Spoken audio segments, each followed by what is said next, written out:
All right, hello everyone. Welcome back to Stirlingshire Homestead. I'm here with my helper that wears a diamond ring. Long story short, things happened with my old wife, and she did horrible things, i.e. cheating. So we're moving on. That's why I haven't posted anything in so long, guys. Anyway, this is the camper as it sits. We've got a lot of the sides done. I mean, we're at the point now where everything that we theoretically can get that's a wall, minus the hatch here, is done. So this is kind of what it'll look like on the inside. You're going to have a hatch here and a hatch here that'll be access for underneath the bed, and the bed will stop right about where this line is for the plywood. And then this is the door, and this is the other door. And yeah, I don't know. I guess we just we got to put the roofing on tomorrow, and then figure out how we're gonna do a hatch. I mean, there's a couple little odds and ends things. I'll have to trim out this little piece, but that's easy stuff as far as I'm concerned. So we're quite a bit further along than I thought in this process. We're doing pretty good. So we'll see you back here. Hopefully, I don't know, after the roof is on, while it's going on, something like that. I'm not sure. Anyway, see you in a few. Oh, and one more thing. Because it's going to rain tonight, I put my jack up as high as it can go with the intent that, see, I don't know if you can see the slope on this or not. Oh yeah, you can a little bit. That this is the high side, and if we get water at some point, because it's just a carport, it leaks in a couple of spots. It'll probably leak right in this corner here, and there's a spot like in the center in the front. But I want all that water to run here because this is a treated bottom plate around everything. So if it runs into this, I don't care. But if it gets onto the plywood, that's probably not a good thing. So anyway, just one other tip. If you've got that ability when you're building a camper, do it.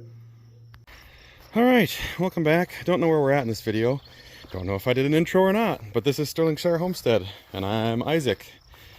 We're in the middle of building a teardrop camper, and spent the better part of the last couple of days sanding down corners. This is not just a straight corner anymore.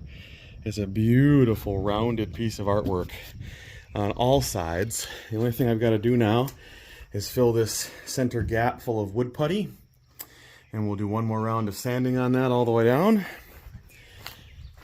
This one looks really nice too. So nice, in fact, like this one doesn't even have a seam. Like, look at how good that turned out there. There's a couple spots that are iffy, a few cracks in the 3/8. But we sanded the whole thing. We finished out these last little corner bits. Actually worked out pretty good because our 48-inch sheet, it's a 4-foot sheet. I had a double stud back here, so I figured I'd cheat the sheet up a little bit to make sure we got our space for our door. And it worked out okay. And these corners are really nice. I got the top plate along, all sheeted. And this side's all sheeted now too, with a nice round off corner on everything. And I left a bit of a gap here. It's about a 1/2 inch. So that when I put my hurricane hinge in, the hurricane hinge will hit up against this bottom plate, or the bottom of this rafter rather. And then the door will actually extend to cover. So it'll go on top of that, and there'll be a piece of trim that makes it so water can't get in from the left or the right into the galley. But at this point, we are definitely ready for roofing. And hopefully we'll get to that tomorrow. But now that we've got to that point, we're doing pretty good. There have been a few little water puddles in here. You can kind of see this one right here. But not huge. What we're doing here to let the water run out, and thankfully the carport's not too incredibly leaky. I wish it wasn't leaky at all, but it is what it is. It's working out okay. So now that everything is framed on the side walls, minus the galley hatch, and that's going to be a heck of a job as it is, we're good to go. So we got to get a bunch of boards on the top of this now, and hopefully not fall in when we're putting nails in and crawling up on the roof. I don't think we will here because the gap's a little shorter, but in these maybe. I'm hoping that I can just reach over and put the step stool in the center of the camper. Anyway, we'll see you back here in a few. I'm off to a party, so wish me luck at my party. It's not really a luck at my party thing, but you guys get it. Anyway, see you back here in a bit. All right, so it's roof day. You can see what we've gotten done so far. We're over halfway. We've got three little bays and then a tiny little corner piece to finish out here. We're probably going to put a piece that's this big to this stud, and then we'll finish out.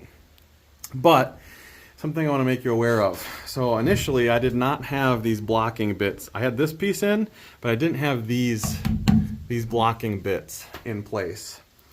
And after going through and testing the 3/8" plywood and pushing on it from the top, it made it way stiffer to put those blocking pieces in. And we kind of used the side as our example. The widest spot we had to frame in is for the door, and it's this spot right here. And when you press on that spot from the outside, it doesn't squish nearly as much as the roof did without these blocking pieces. Like this whole spot in the middle was unsupported because these blocking pieces didn't exist. And so the roof, when you pressed it, would sag a bunch in the middle. And I said, well, that makes no sense because there's even less of a space on the roof than there is here. So the only thing that was different is that there's a blocking piece. There's a header. I know it's not a traditional header per se for those of you who frame, but that piece, that blocking piece, makes this space where this door is supposed to go significantly stronger. So knowing that, we put those blocking pieces up in the top, and none of the 3/8 plywood has an issue now. So we extended that all the way up to here. This piece is less than 6 inches across. Actually, it's probably 8 inches across, but it's less than 10 inches across. So I'm hoping that I don't have to put blocking there, but if I have to, I can still add it from the underside, so we'll be okay. But it made a big difference in how strong this roof was. So knowing that, if you guys are going to build a camper on your own or by yourself or however, make sure you get blocking on your roof. I thought that 2x4s would do it because the span tables, the span charts that I've got say that it should be okay. But as it turns out, it actually makes more sense to put blocking in it because it distributes the weight a little better throughout the middle. So we're going to keep hopefully running through this. Hopefully we can get this done before it storms tomorrow. Well, here we are, completed roof. Reposition myself on the ladder. So, all done. We didn't cut any of the holes for it yet. There's a hole right about there for an air conditioning unit. Not an air conditioning unit, a fan unit with a thermostat. And then we're just going to tarp it because we know that this carport leaks just a little bit. So I've got a canvas tarp, and hopefully that'll stop it from snagging on the corners, like there. And then I'll put another tarp over the top of it for actually waterproofing.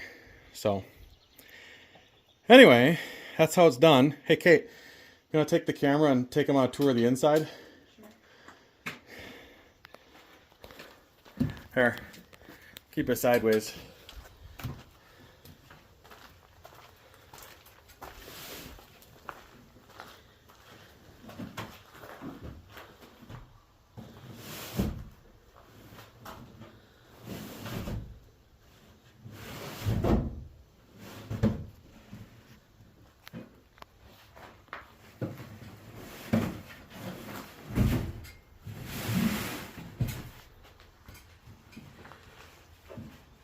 And yeah, tarp's away. So we'll get this tarped, clean everything up, and we'll probably leave it for a couple days till our epoxy resin comes in and we recoat this whole thing.